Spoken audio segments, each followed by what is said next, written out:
Wow, it is a beautiful sunny day, and in spite of that, it's pretty cold in here in the building. So I need to get busy and continuing on today with moving all of that antique stuff into this front space here.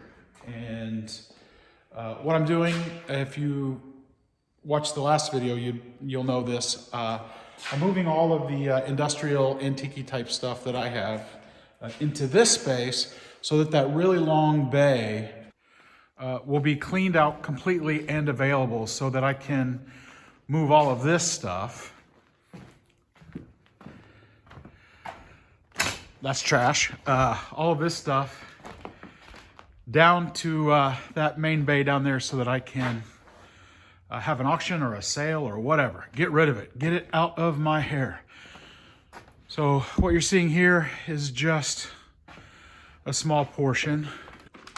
There's stuff all over the building that it's got to go. So that brings me to what we're doing today, which is continuing to move all those little things that I like, that interest me, the antique type stuff, the industrial stuff that I have kind of segregated into that front building. And it's kind of cool to look at it in there because it's a pretty cool space for antiques. So, all right.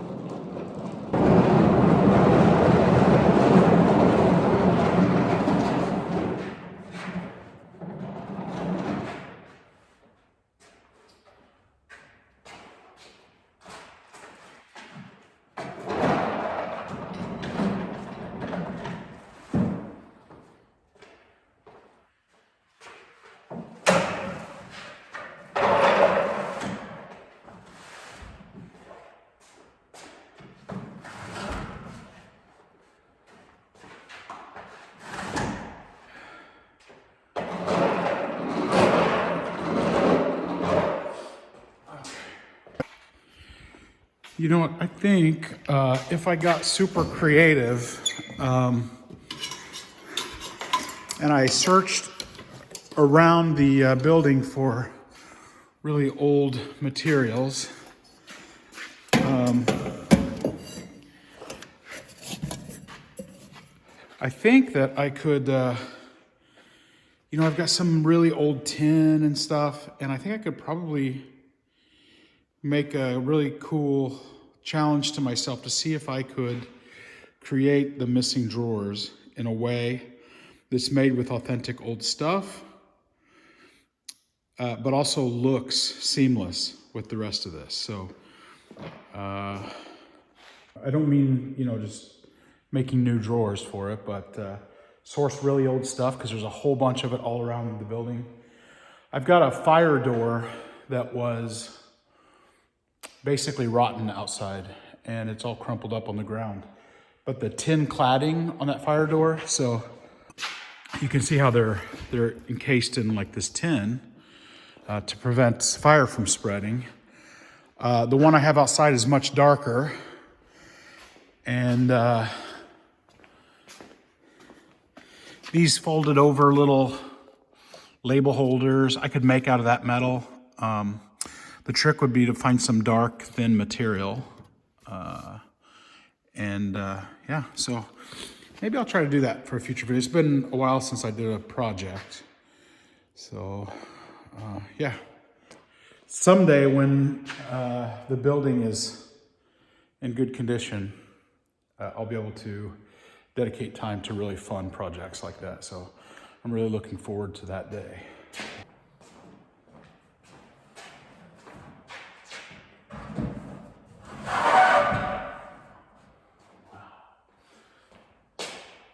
Well, that wall is starting to look pretty good, if I do say so myself. I just like that old stuff. Maybe I need to drop that down there. Yeah, I'm not great at staging, so back for more.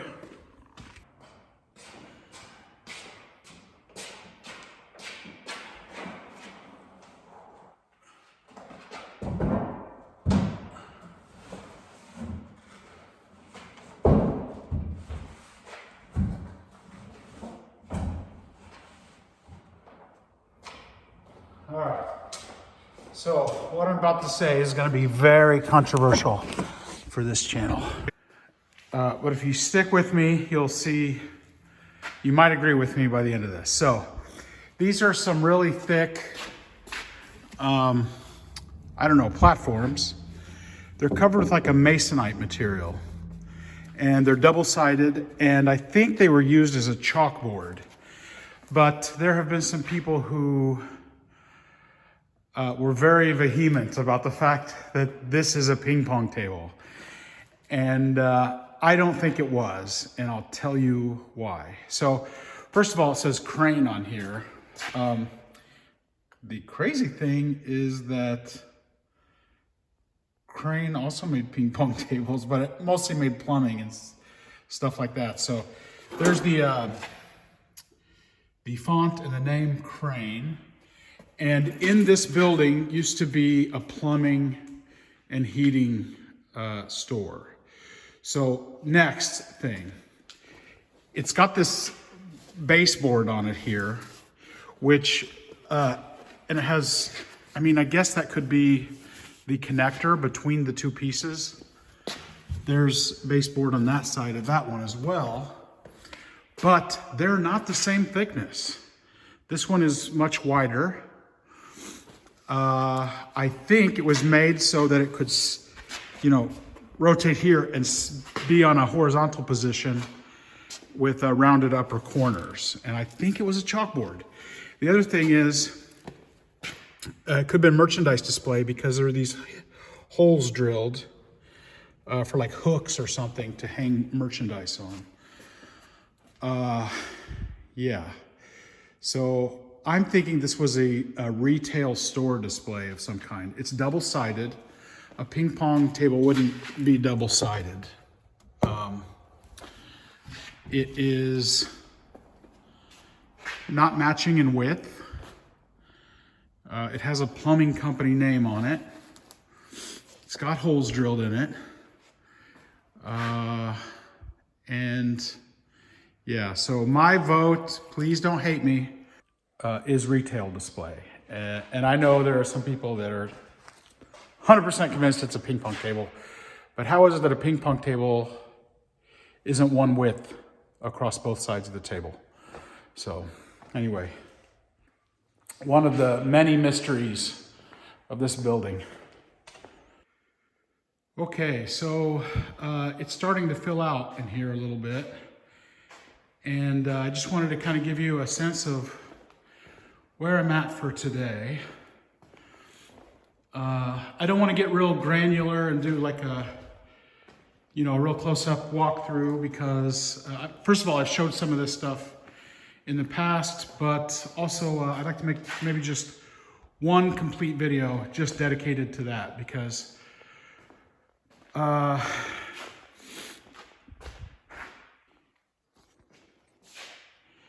never had it all together in the same place.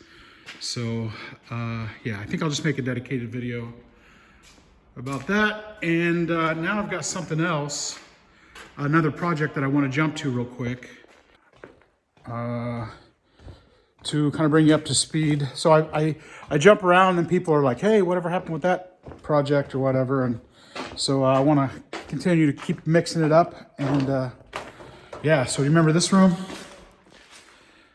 My future break room.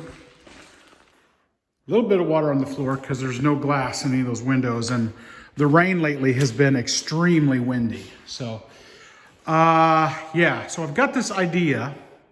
A lot of people say, well, why didn't you take these slats down? And the truth is I can take them down at any point, but I want to hang some artwork on the wall. And so I was thinking, well, I'll just leave that up till I decide what I'm going to hang. And then remove all the stuff that's exposed beyond that, so none of it would be visible. But on second thought, I just have one major piece that I want to do, and I have what I need to make that piece upstairs. I'll show that to you in just a second. If you guys recall, we did the power washing in this room. We got those drains cleared out and just went to town spraying. And the ceiling and the upper walls look amazing. But the paint doesn't bond to this tin very well. And even though this has been sprayed, once again, it's just coming off. So I think it's gonna take a second pass, but it is way too cold right now in the middle of February to be messing with that nonsense. But I am gonna go ahead and get a start on pulling these boards off. But first, I wanna show you what my thinking is for the piece of artwork that I wanna do here. I gotta go up on the second floor. Every time I come here, I just get depressed.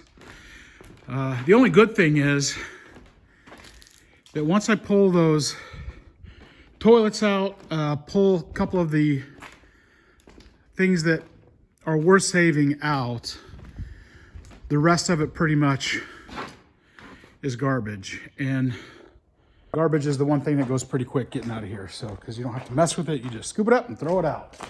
So, but anyway, here we are. I've got this great big sheet of metal here, and it's that's actually really thick sheet steel.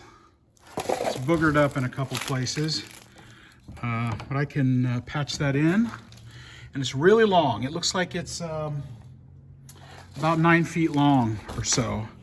I'm guessing it was part of a trailer or something, maybe a floorboard for a trailer, or maybe a wall or something. I don't know. But what I want to do is, it's perfect for a canvas. So what I'll do is I'll take that downstairs to the ground floor where I can work on it, and I will prime it. I'll put a primer on it, and that'll be my canvas. And I'm going to go to AI, like ChatGPT, or not ChatGPT, Midjourney, or one of those programs, and have them make me some incredible artwork that I can project onto that board, and then I can trace it with permanent markers and do like a marker mural. And then I can clear coat it, and it'll be gorgeous. I would do like a black and white on a theme that's connected with the building and the workers and that stuff here, kind of a tribute to them. And that'll be perfect for hanging up in that room. The reason I know about that is because my friend in Poland, my best buddy, he's got a band, and I did some artwork on the wall, which was mostly movie monsters. And let me see if I can put a little clip of that in here. And yeah, so I'll just do that, basically that same process on that metal canvas there. And then I won't need all those slats on the walls anymore, so I can get to tearing those down. So let me go get busy with that. Okay, so that's the space where I want to be able to hang that giant canvas. So I'm going to leave those slats there, and everything else in the room is coming down. The only thing I worry about is that a lot of these don't have anything behind them. So cranking on them with the flat bar, I might puncture that tin. So I'm gonna have to be super careful. I'm gonna start with the corners, because at least that gives me a board that I can push off of right there. So.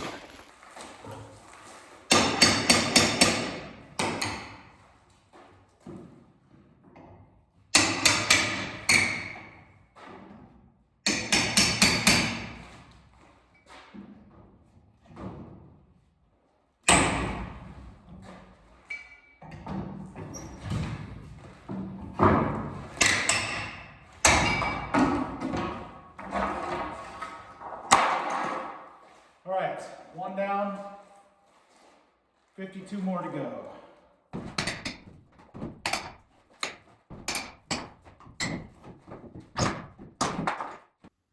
Okay, that looks a little bit emptier there.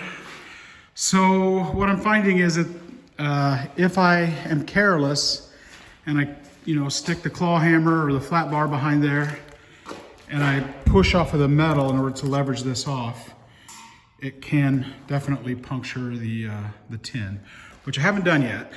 But so my approach is to just get enough to get the flat bar under there, and then a little ways up, I'll put the claw hammer in, and then I pull in opposite directions, and then it disperses the pressure between the two spots, and it's enough that I can get the boards off without damaging the tin. So, wow, that's looking pretty good. That's the first wall done, or first giant portion of the wall done. And it's gonna be pretty dark in here in about 15 minutes. So I still got all this material here with nails through it that I gotta get out of here. I'm gonna try to finish this wall here. And it went pretty quick. So I did that 15 feet there, or 12 feet in about 7 to 10 minutes. So I think I got another 20 minutes left. It's getting dark outside. It gets dark super quick in the winter here in February. So yeah, okay. I will see you guys next time, and thanks again for, visiting my channel and leaving comments and stuff. It really means a lot. So, all right, talk to you guys later. Bye-bye.